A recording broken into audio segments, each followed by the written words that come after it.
స్థానిక సంస్థల ఎన్నికల్లో శాసనమండలికి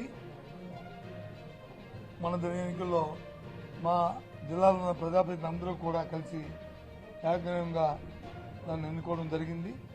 ఇవాళ వచ్చి చైర్మన్ గారి దగ్గర ప్రమాణ స్వీకారం చేశాం. ఆ నేపథ్యంలో మా జిల్లాకు సంబంధించిన మా పెద్దలందరూ కూడా ఇవాళ నాతో పాటు ఇక్కడ వచ్చినందుకు వాళ్ళందరికీ కూడా పేరు పేరున, అలాగే వారితో పాటు ఇక్కడ మా ఇంతకుముందు నా సహచరులుగా నాతో పాటు పార్టీలో పనిచేసిన పెద్దలు, ఇప్పుడు శాసనమండలి సభ్యులుగా ఉంటున్న పెద్దలు కూడా మరి నాతో పాటు ఇచ్చేసిన వీరందరికీ కూడా పేరు పేరున కృతజ్ఞతలు తెలియజేసుకుంటున్నా.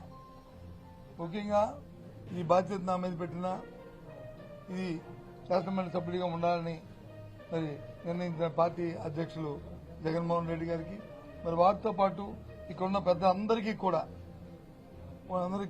మళ్ళీ ఒకసారి నేను మనస్ఫూర్తిగా వాళ్ళకి ఇది కృతజ్ఞతలు తెలియజేస్తూ, తప్పకుండా వారి మనసులో ఏముందో వాళ్ళు ఏదైతే కోరుకుని కార్యక్రమం చేయాలని కోరారో దాని అంతటినీ కూడా మరి నేను నిర్వర్తిస్తానని చెప్పి చేస్తానని చెప్పి మనస్ఫూర్తిగా వాళ్ళకి మాటిస్తానని ఈ నేపథ్యంలో అది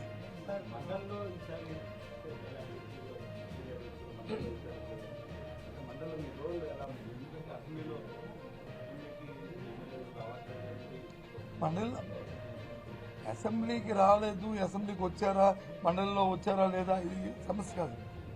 ఏదైతే ప్రజల తరఫున మా పార్టీ బాధ్యతయుతంగా ఈ అంశాలు అయితే ప్రజలకి దానివల్ల మంచి జరిగి మేలు జరుగుతుందో, ఏదైతే ప్రభుత్వాలు వచ్చి ప్రజలకు ఇచ్చిన మాటలు వాగ్దానాలు ఉన్నాయో అవి నెరవేర్చాలనేది తప్పకుండా నెరవేర్చి ప్రజలకు మేలు జరగాలనేది మా తాలూకు అభిప్రాయం.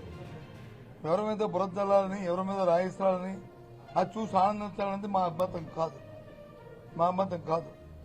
బాధ్యతాయుతంగా ప్రజల పక్షాన ప్రజల గొంతుగా నిలబడి ఇవాళ మండలిలో మా పార్టీ తాలూకా వాడిని, మా పార్టీ అభిప్రాయాన్ని, విధానాన్ని, అలాగే ప్రజల తరఫున పడుతున్న ఏమైనా ఇబ్బందులు వస్తే ఆ ఇబ్బందులకి ప్రజల దృష్టికి మరి సభ ద్వారా ప్రభుత్వం దృష్టికి తీసుకొచ్చి దాన్ని సఫలీకృతం చేయడానికి మా వంతు ప్రయత్నం చేస్తాం. ఇదండి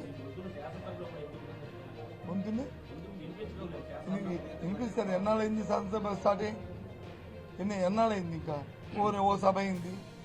ఆ సభ అప్పుడే మీరు ఆ నిర్ణయానికి వస్తారుగా. ఇప్పుడు 3 నెలలు అయింది. 75 రోజు, ఇది 75వ రోజు అనుకుంటాను.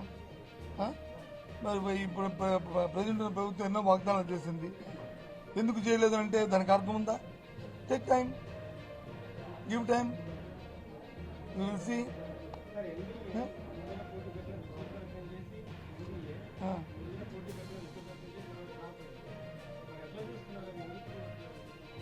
ఆలయ దృష్టితో చేశారనేది నా అభిప్రాయం కాదు, కానీ జిల్లాలో ఉన్న ప్రజాప్రతినిధులు అన్ని పక్షాలు అందరూ కూడా ఏకగ్రీవంగా జిల్లా అభివృద్ధి కోసం చేయాలన్న ఆలోచన ఉన్నదని అనేది నేనైతే ఒక సదుద్దేశంతో తీసుకున్నాను.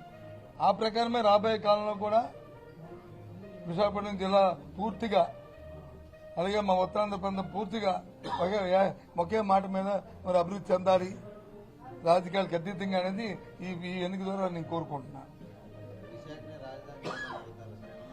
ఏదమ్మా మా పార్టీ విధానాన్ని మేము ఎందుకు వదులుకుంటాం? అది మళ్ళీ దీని మీద మళ్ళీ చర్చించుకుంటాం. మాది ఈ క్షణంకైతే అదే విధానం, అది కొనసాగిస్తాం అనేది మా పార్టీ నిర్ణయం చేసుకున్న తర్వాత మళ్ళీ మీకు చెప్తాను. అది మా అధ్యక్షుడు చెప్తారు, లేకపోతే నేను చెప్తాను, లేదా మా పార్టీ ఫారం మీద చెప్తాము, లేదా మా పార్టీ నాయకులు చెప్తారు, మా ప్రభుత్వాలు చెప్తారు, ఎవరైనా సరే చెప్తాము. ప్రతి పార్టీకి విధానాలు ఉంటాయి. ఆ విధానం ద్వారా పార్టీలు ముందుకెళ్తాయి. దాని ప్రకారం వెళ్తాము. అంతేగాని ఇది లేదు, అది ఉంది, ఇది లేదు కాదు. ఒకసారి అప్ అండ్ డౌన్స్ వస్తే రాత్రి వస్తుంది, పగలు వస్తుంది, అలాగే పగలు రాత్రి అవుద్ది. ఆ రకంగా ఉంటాయి.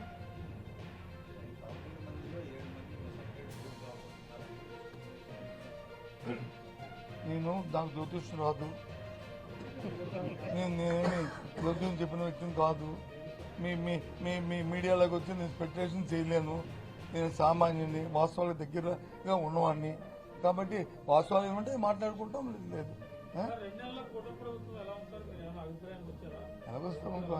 ఎలాగొస్తామబ్బా, రాజకీయాలు వేరు, వాస్తవాలు వేరు.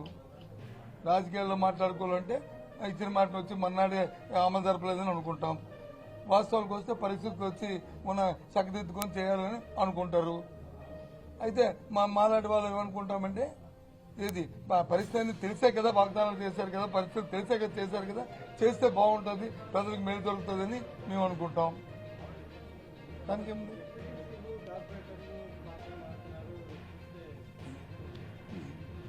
మన ఒక్క రాష్ట్రం జరుగుతుందా?